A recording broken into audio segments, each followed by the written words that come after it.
promising situation for York though, and Elston had a little run around. Elston could be over. He's gone over the line. Has he got the ball down? Jed Corcoran was there. The referee gives the try. Jim Elston, it's his 18th try of the season. Playing at loose forward this afternoon. Offered at hooker. And York back in this game. Look what it means to Jim Elston. And Jim Elston, as he spins around, he just goes hard for the gap. He thinks, I'm near the line, if I can wriggle over it, puts the ball down without any dispute. It's a clear try, spins in between the two Halifax defenders and grounds an important try for the York side. Jim Elston. Hi James, welcome to Transition Talk. You made 184 first grade appearances with York, Dewsbury and Rochdale. Tell us a little bit more about your playing career.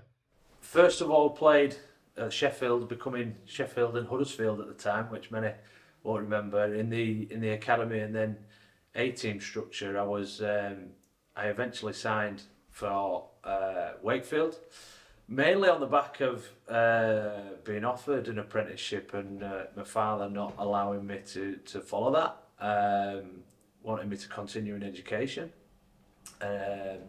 which at the time was something we challenged each other on, and I probably didn't agree as a 16, 17-year-old, but probably looking back now, it was the right decision. So I continued to do my A-levels and then played at Wakefield, culminating in an option to become full-time, and then hitting a period of a CVA, I think it was, after the John Pearman era, and some of us having to be released. People like Danny Brough, Frank Mateen, and myself were found in a position where we went out to Dewsbury. So from being in and around the squad and being 18th man and not quite making it through there, I ended up in the Dewsbury at that time. Had just won the championship.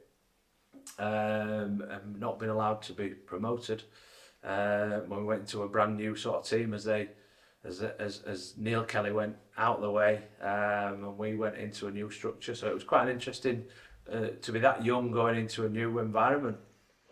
Having seen your dreams of playing first team rugby at Wakefield dashed by financial problems, was there a temptation to walk away at that point?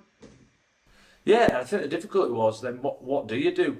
At that point, I didn't have a job, so the rugby was the job, and then you're in a situation where you'll be paid okay at that age, but it was like starting your career again, and in your mind you believe you'll get back, and actually it was quite a strange occurrence for myself, because the club that I left playing actually got in touch and offered me an opportunity to go back and coach on their development team, and in effect set up a new development team, which I was totally against, because I was still feeling a little bit bitter, but I think that was one of the lessons you learn, to look at yourself and go, well, what's the right thing? I could coach through the day and I could play then in the evening, and still back yourself to be able to compete at the right level. So I accepted the role, and that really started a journey off the field in an administration sort of side of things. After 9 seasons as a professional player, you retired in 2009. What prompted that decision?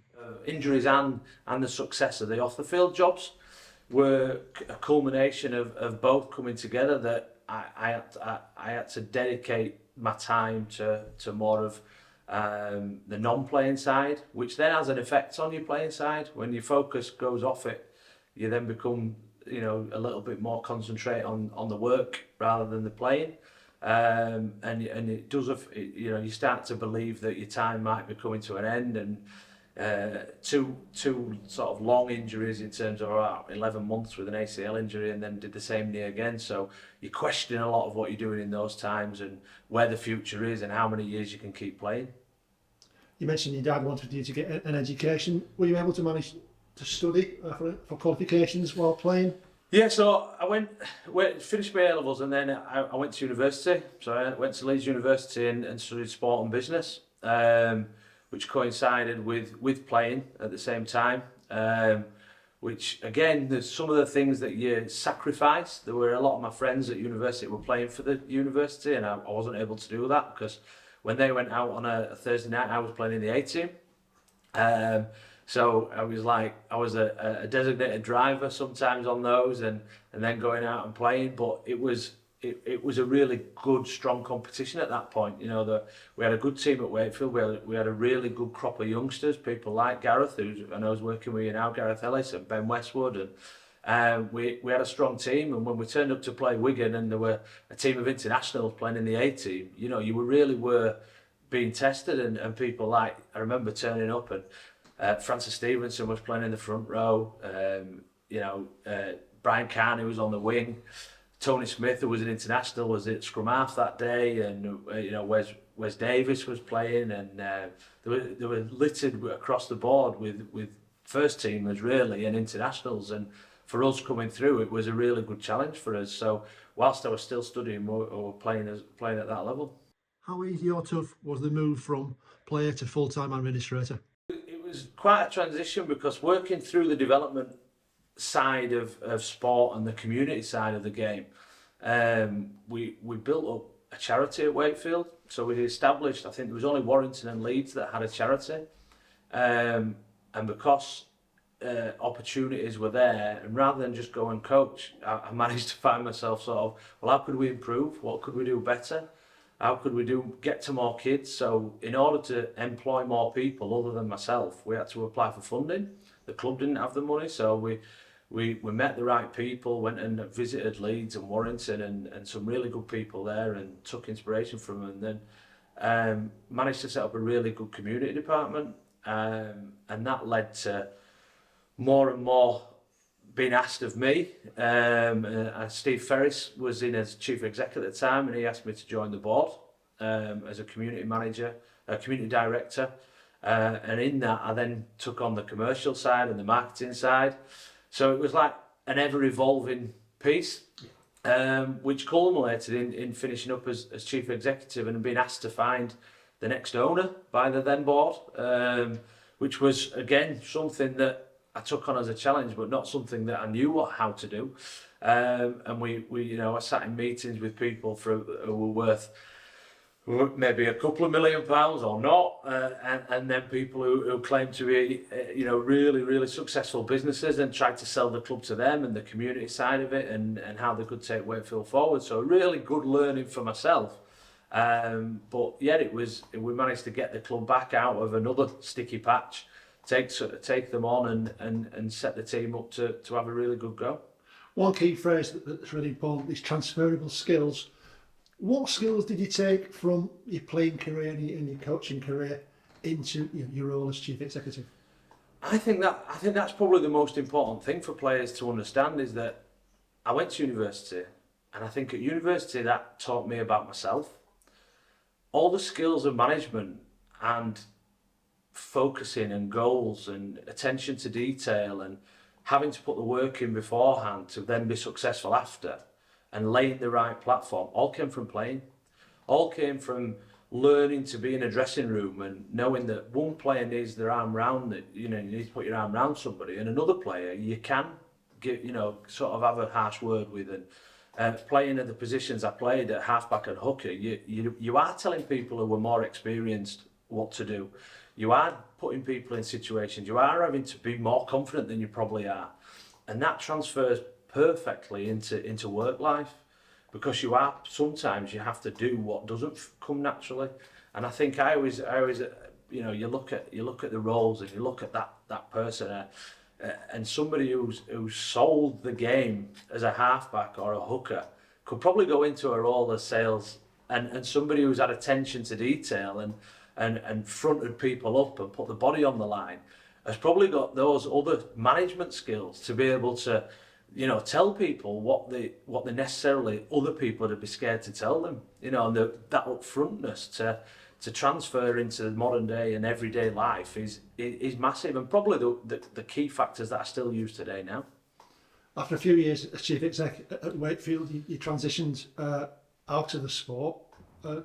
How was that journey? Yeah, it was an interesting one. When I was at that level of chief executive, you meet people and they open your mind, and you sit in rooms with people who've got successful businesses, and a lot of the conversation was from those people, from sponsors, from directors of not just the club I was at, but other clubs, and they would say things to me like, there's a lot easier way to earn a living. You know, the hours, you know, as a chief exec of a sports club, you sort of need to be at every event, in a sense. You're at the sponsors events, you're at the academy events, you're at the youth signings, you know, you're at every game. You need to be present and see what the club's doing. And that sense that those skills could be transferable was massive. Yeah. So an opportunity arose from some of those people to look at a business. And it took me probably 8-9 months of constant back and forth discussions, because all I knew was rugby league. You know, from leaving school, all I knew was rugby league. I played it and then I'd worked in it, and I was fearful of taking that step, and I felt I could always have a job in the game somewhere.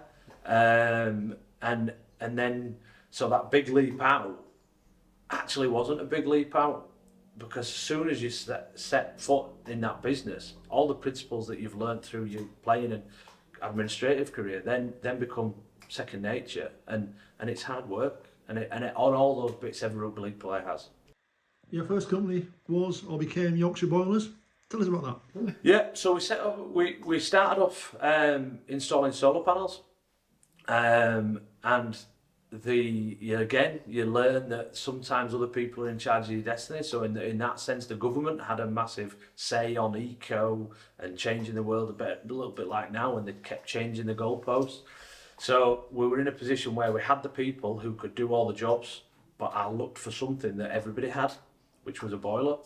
And there were successful companies doing it. And I thought, if we can transition those people into that. So we did. So in 2015, we decided to concentrate on boilers, and obviously that was Yorkshire Boilers. The only reason it became Boiler Central was that it outgrew Yorkshire. We took a lot of our learnings from visiting homes and speaking to people to then doing it online and on the phone. And that's where we are now in terms of 2024. We've been online now for 4 years, and we fit from everywhere from the Isle of Wight to the top of Scotland, so everywhere in the country. And you're now also managing a busy team. There's a real hub of activity downstairs. Managing employees, is that any different from managing staff at a rugby league club? It's the same. The same people. You have to understand that some people respond in different ways to the challenges that they're faced with. You've got to make sure that they're motivated and looked after. They've got to have all the right equipment to be able to do the job properly, and all those. They want to look right. They want to feel good. They want to be in a nice environment. So over the years, we started off obviously quite small, and we were in a warehouse that we turned into an office. The current office we're in now is a former pub that we took over and renovated, and part of that was what it felt like. We're coming into work. Do they feel happy? Is it somewhere nice to come? Have they got car parking? Really simple things, but all learned from what you'd expect as a player. If you turn up at a club and everything was there for you, the right clothing, the right training equipment, the gym was a good facility, all those bits that start you off on the good stead, we just took and made sure that we had here, and that people feel happy and comfortable. And the turnover of staff is very low. Lots of people have been with us right from the start, and we hope that they enjoy what they're doing. You're not quite finished with rugby league. You're still involved in Ulton Raiders, is that right? Yeah, so dragged back in with my children. So I now coach the under-12s and the under-9s. Tried my best to not, but once it's rugby league. Once it gets you, you're back involved, and we've got some really good young talent coming through. We've got squads of 25 in each team, so we've managed to make it as difficult as possible for ourselves by having so many players. But it's a really good club. It's a good environment, and the disciplines of playing sport, whether or not the children go on and be successful or professional players, I actually think that just those groundings of respect and hard work and knowing that to get a good outcome you have to put all the effort in is what matters to them. You're also involved in rugby league in a different capacity as a cyclist. Tell us about your cycling career with Rugby League Cares. Wow, yeah, something I've never done, cycle. And then back in 2017, I was invited by Chris and John to join the ride to Wembley. I didn't even have a bike at that point. And we got bikes, we got given bikes by a charity, and we just rode off-road down the canals and towpaths and fields and anywhere else, over motorways, over cross bridges and things like that, and you know, we're still doing it now. So yeah, I've loved it, and I think the best part about it is it gives you that pull back to that dressing room, to that banter and you know, challenges that people are taking and that teamwork, and some of the people that have taken part in the ride, whether that be ex-players or whether that be people who've come on board just to experience it from the charity, either Movember or wherever else, have all been massive parts of it, and it's one of the best things I've done, and you know, look forward to doing it again this year. There's also a serious side in terms of fundraising. You've helped raise an awful lot of money, haven't you, for Rugby League Cares? Yeah, and it's always been a charity that I find really close to what we do, because I think it's difficult for Rugby League Cares to tell everybody what they do. More so in terms of some of the player help it gives, because you can't really publicise that. And I think it's important that as somebody who's now in a position where we can get involved with it and give something back, that we do that, because there's lots of people who struggle coming out of the game and struggle to do what to do next, and not everybody can be a coach, not everybody can be part of the club, and that preparation and the work that Rugby League Cares put in now to that preparation and making sure people are thinking about it, because it's such a short career and could stop at any time, that at least the players now, we know, have got a support mechanism that can help them, whether that be in education or whether that be in just awareness of what they can do next. You've cycled to Wembley 2 or 3 times. You've cycled across the country in England. You've cycled from Niagara Falls to New York and across France. This year you're heading to Ireland for the Wild Atlantic Adventure as principal partner of the ride. Yeah, and that's something I'm really proud of. You know, one, to be able to get the company to a point where it can sponsor it, but two, as somebody who's taken part in every ride so far, it's great to have the name on the shirt, because I think it's been annually every year we've managed to do it, even in COVID times where we went across from coast to coast. It's a massive part. So I'm not sure how hilly Ireland is, but I imagine if you're planning it, John, we'll find all the mountains that we can, and we look forward to, you know, what is a challenge. I think that's sometimes what people forget, that it's meant to be a challenge and it isn't easy. And we've had some people who have struggled over the times, but we all finished. Looking back, last question, James. Looking back on your career and your experience in business, what little bits of advice, little bits of wisdom would you give 18-year-old James Elston? I think take the opportunities. I think take the risk to try something different.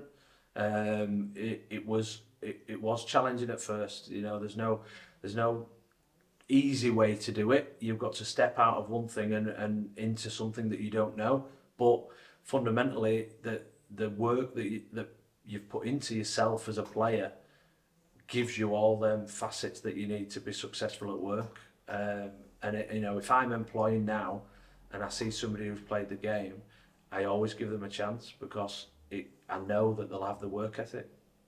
Thanks, James.